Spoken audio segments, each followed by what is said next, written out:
warahmatullahi wabarakatuh. Saya Siti Mega Mustika semester 4 akan mempresentasikan mata kuliah tentang pembelajaran matematika berbasis kontekstual dalam meningkatkan kemampuan matematika siswa. Untuk materinya, saya materi bangun ruang, kubus dan balok di sekolah menengah kejuruan. Yang terhormat kepada Bapak Rai Rahman selaku dosen mata kuliah matematika kontekstual. Yang saya hormati rekan-rekan mahasiswa semester 4 prodi matematika. Baik, untuk mengefisiensi waktu, kita akan langsung ke pembahasan. Pengertian pendekatan kontekstual. Menurut Yamin, merupakan proses pembelajaran yang holistik dan bertujuan membantu peserta didik untuk memahami makna materi ajar dengan mengaitkan terhadap konteks kehidupan mereka sehari-hari, atau konteks pribadi, sosial, dan kultural, sehingga siswa memiliki pengetahuan atau keterampilan yang dinamis dan fleksibel untuk mengkonstruksi sendiri secara aktif pemahamannya. Membahas lebih lanjut tentang materi kubus dan balok, kita akan menjelaskan sedikit tentang kubus dan balok. Apa itu kubus? Kubus adalah bangun 3 dimensi yang memiliki 12 rusuk dan 6 bidang permukaan yang masing-masing bidangnya berbentuk persegi. Kebanyakan dari kita sering kita jumpai dalam kehidupan sehari-hari seperti kotak yang sisi-sisinya terdapat sisi panjang, sisi lebar, dan sisi tinggi, bergantung pada sudut pandang pengamat. Sifat dari kubus yaitu 1. Semua sisi kubus berbentuk persegi atau bujur sangkar. 2. Semua diagonal bidang kubus sama panjang. 3.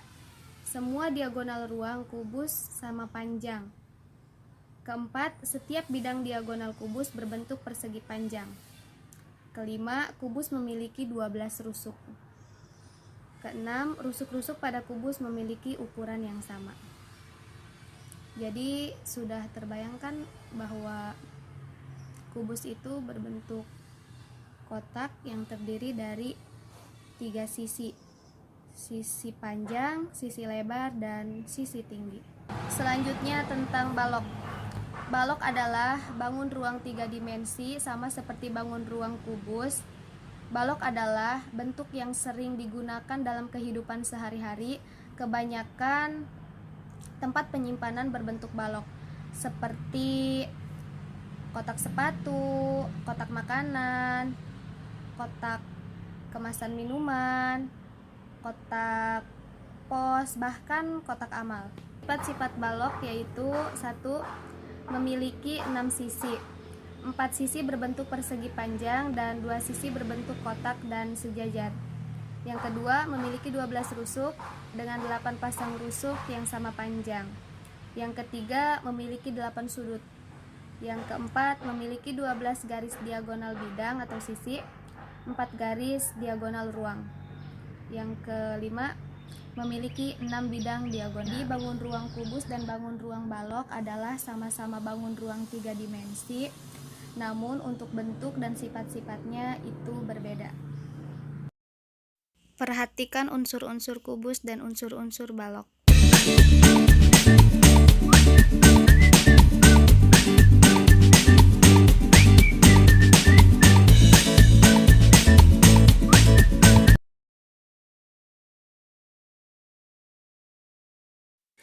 Perhatikan tabel contoh rencana pembelajaran. Di sini ada bentuk kegiatan yaitu pendahuluan, A. Motivasi, B. Apersepsi, C. Tujuan.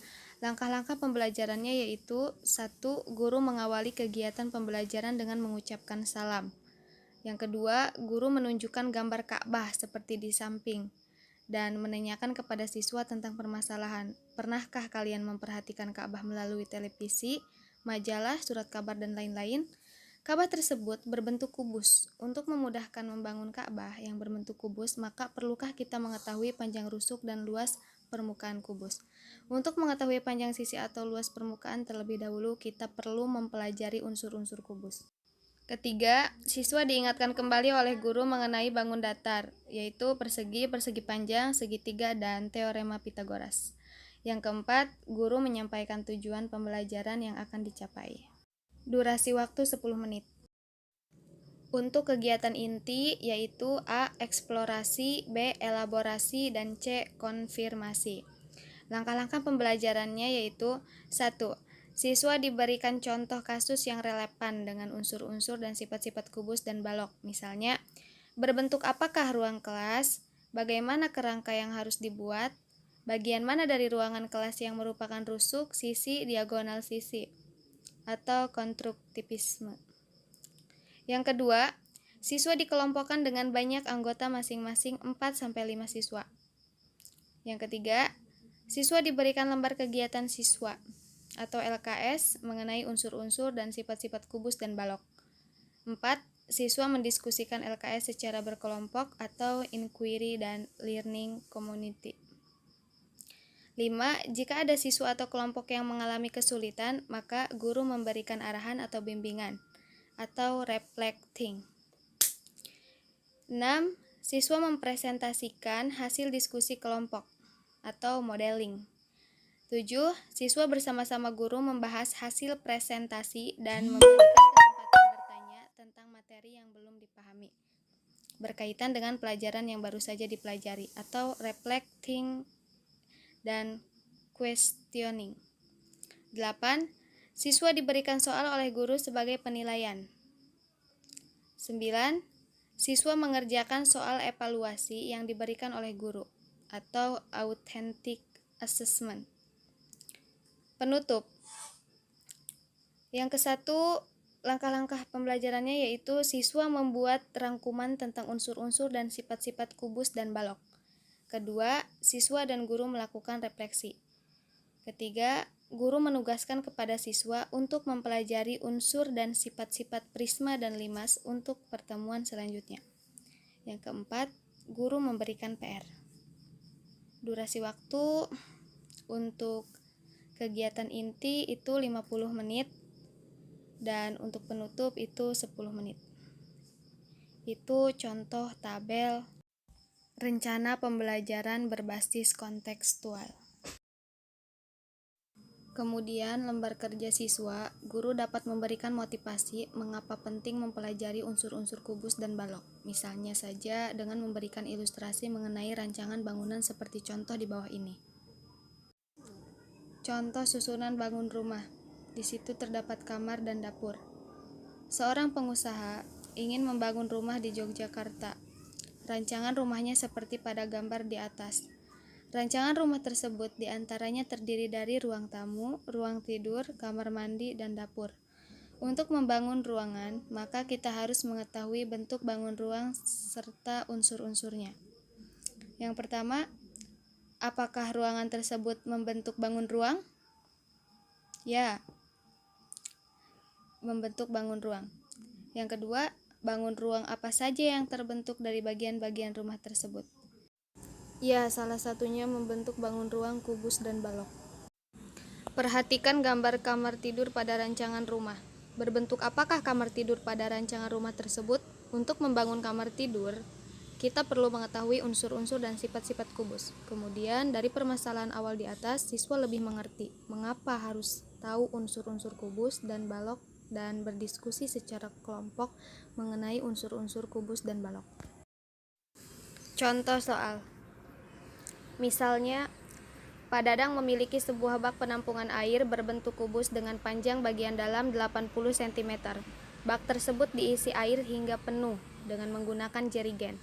Setiap jerigen dapat menampung 16 liter air dan diangkut dengan menggunakan gerobak. Berapa kali minimal Pak Dadang harus mengangkut air? Jika sekali angkut mampu mengangkut 4 jerigen. Jawaban. Diketahui volume bak mandi sama dengan volume kubus. Volume kubus sama dengan S pangkat 3. S pangkat 3 di sini yaitu sisi panjang kubus dikali sisi lebar kubus dikali sisi tinggi kubus. Sama dengan 80 pangkat 3. 80 pangkat 3 80 kali 80 kali 80 sama dengan 512.000 cm kubik. Kita ubah menjadi liter. Kita ketahui bahwa 1 liter yaitu 1000 cm kubik. Jadi 512.000 cm kubik sama dengan 512 liter. Dari soal di atas, kita ketahui bahwa volume jerigen sama dengan 16 liter. Jadi, banyak jerigen sama dengan 512 liter dibagi 16 liter, sama dengan 32 jerigen. Jadi, banyak jerigen yaitu 32 jerigen. Adapun banyaknya mengangkut sama dengan 32 jerigen dibagi 4 jerigen, sama dengan 8 kali. Jadi, Pak Dadang harus mengangkut air minimal 8 kali agar bak penampungan terisi air dengan penuh. Baik, cukup sekian pembahasan mengenai pembelajaran matematika berbasis kontekstual. Kurang dan lebihnya mohon maaf. Wassalamualaikum warahmatullahi wabarakatuh.